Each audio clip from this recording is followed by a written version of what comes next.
History is often presented as a steady climb of human knowledge. Stone tools become bronze. Bronze becomes iron.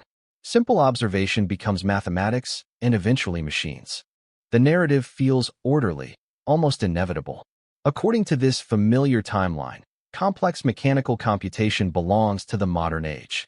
Precision gears, predictive calculation, and astronomical modeling are achievements associated with the scientific revolution and the centuries that followed. But occasionally, the distant past produces something that simply does not quite fit inside that neat, established sequence. More than 2,000 years ago, somewhere in the ancient Mediterranean world, a device was constructed that appears to calculate the motions of the heavens using interlocking bronze gears. Predicted eclipses attract planetary cycles. It modeled the passage of time through rotating mechanical systems. And this is exactly where the deep contradiction begins, because machines capable of this level of sheer complexity were absolutely not expected to exist in the ancient world. The unsettling question is not simply how it works. It is why something like it existed at all. What if the story of ancient technology is far less simple than the standard timeline suggests? To truly understand the significance of this object, it is necessary to step directly into the intellectual world of the ancient Greeks. By the 3rd and 2nd centuries BC, Greek scholars had already built a robust tradition of mathematical astronomy. These early thinkers attempted to describe the movements of the sun, moon, and planets with remarkable precision. Philosophers and mathematicians such as Hippias were developing geometric models to explain celestial cycles, and the idea that the heavens followed predictable patterns had become central to Greek scientific thought. Yet, despite this advanced theoretical framework, most of these ideas existed solely on parchment and in theoretical diagrams. Ancient instruments certainly existed. The astrolabe, for example, allowed observers to measure the positions of stars. Sundials tracked the hours of daylight. Armillary spheres demonstrated the structure of the cosmos through rings representing celestial circles. But these tools were primarily observational or demonstrative. The idea of a compact machine capable of mechanically predicting astronomical events belonged to a much later technological era. Or so it seemed, because hidden beneath centuries of seawater and corrosion lay a device that appeared to perform precisely that task. But the discovery of this object did not happen in a laboratory or archive. It began at the bottom of the sea.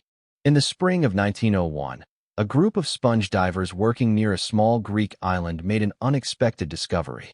The island was Antiqua, located between Crete and the Peloponnese along a route that ancient ships had traveled for centuries.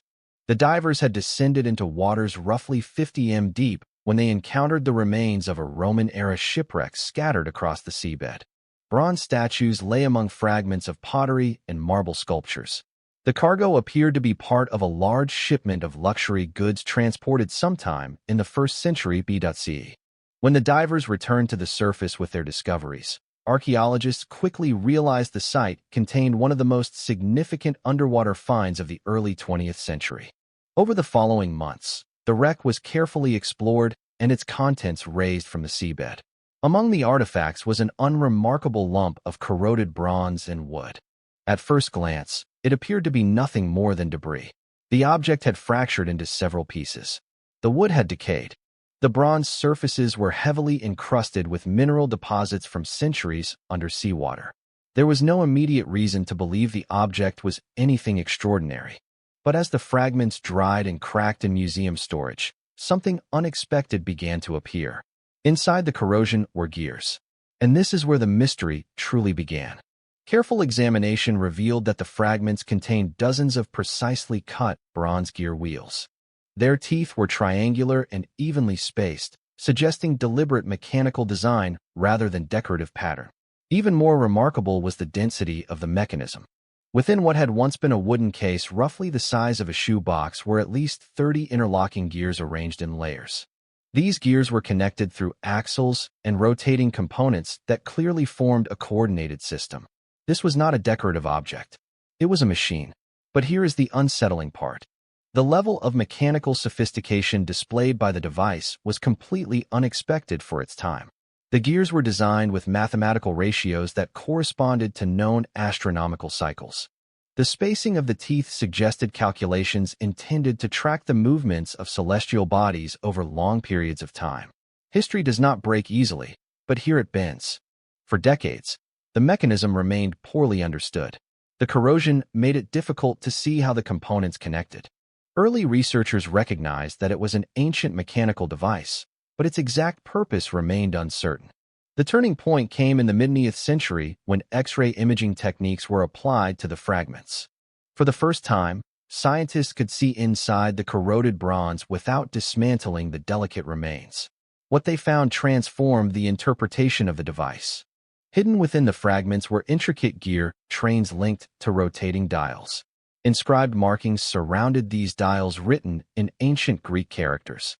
As researchers slowly deciphered the inscriptions, the function of the machine began to emerge. The mechanism appeared to simulate astronomical cycles. One dial tracked the phases of the moon. Another followed a 19-year cycle known as the Metonic cycle used by Greek astronomers to synchronize lunar months with the solar year. Another dial represented the Saros cycle, a pattern used to predict eclipses. When the device's handle was turned, the gears rotated together, advancing the positions of the dials. In effect, the mechanism calculated the movements of the heavens, not through abstract mathematics alone, but through mechanical motion. The front of the device likely displayed a circular dial representing the zodiac and the calendar year. Pointers attached to internal gears indicated the positions of the sun and moon against this backdrop. A small rotating sphere may even have represented the changing phases of the moon. On the back of the mechanism were two spiral dials. One of these spirals corresponded to the Metonic cycle spanning 235 lunar months. The other represented the Saros cycle of 223 months used to forecast eclipses. By turning the crank and aligning the calendar with a specific date, the user could see when eclipses would occur. The machine effectively translated astronomical theory into mechanical prediction. This is not myth. This is bronze.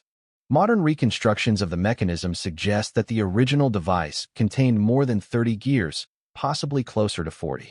Some gears were extremely small, requiring precision metalwork techniques that historians once believed did not appear until much later. The craftsmanship indicates a high level of technical skill. Yet the device does not appear to have been unique in concept. Ancient texts hint that similar instruments may once have existed. Roman writers such as Cicero described mechanical devices constructed by Greek engineers that could reproduce the movements of celestial bodies. Cicero even wrote about a machine built by the mathematician Archimedes that demonstrated the motions of the sun, moon, and planets. For centuries, historians assumed these descriptions were exaggerated, but the Antiqua mechanism suggests otherwise. The mainstream interpretation today is that the device was created by skilled Greek engineers sometime between 150 and 100 BCE. Many researchers believe it may have originated in the intellectual environment of the island of Rhodes, where astronomical study flourished during this period. The mathematician Paris, who worked in the 2nd century BC, created detailed calculations describing the moon's irregular orbit. Some of the gear ratios inside the mechanism appear consistent with those calculations.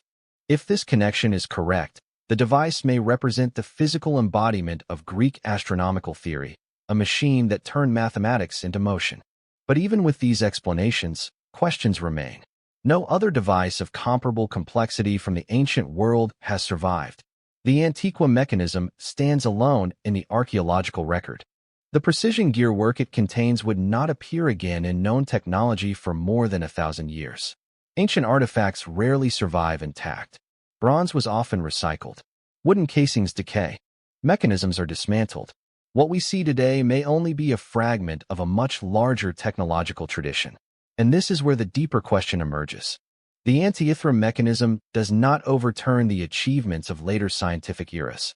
It does not suggest that ancient engineers possessed modern technology, but it reveals something equally important. The ancient world was capable of far greater mechanical sophistication than we once believed. History does not move in perfectly smooth lines. Knowledge appears, disappears, and sometimes reappears centuries later. In this sense, the mechanism is not simply an artifact. It is a reminder of how fragile technological progress can be. Today, The fragments of the device rest in the National Archaeological Museum in Athens, their bronze surfaces still marked by the centuries they spent beneath the sea. Researchers continue to scan the fragments with advanced imaging technology, uncovering new inscriptions and hidden details within the gears. Each discovery adds another layer to the story. Yet, the central mystery remains quietly intact. Somewhere in the ancient Mediterranean world, more than 2,000 years ago, someone conceived of a machine that could model the heavens through interlocking gears. They built it, and then for centuries the knowledge of such machines seems to have vanished. History does not break easily, but sometimes in the silence of the past it bends just enough to remind us how much we still do not know.